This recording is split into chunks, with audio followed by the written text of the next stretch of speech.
Let's go.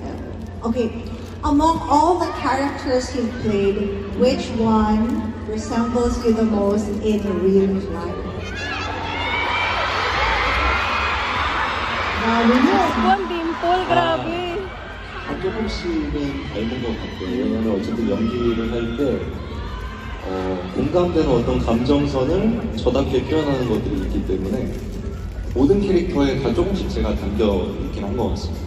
I think all the characters that I've portrayed, because syempre, each character that I portray, there's a little bit of myself on it. Every time I have to do this emotional, I have to really show off the emotion line of it. So I guess all of it has a little bit of myself in it.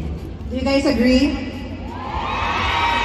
Actually, kahit naman ano bagay sa kanya eh. To be fair naman. To be fair naman. Huwag na natin ulitin kung ano talaga kasi alam ko, may kanya-kanya kayong mga favorite characters that he has played. Alright! 네, 여러분들은 어떤 캐릭터가 가장 좋으셨나요? How about you guys? What kind of character and which one did you really like the most?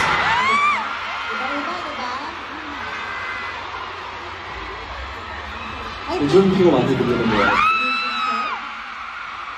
김판도 많이 들리는 것 같아요. Ay, narinig ko rin ang Kim Tan.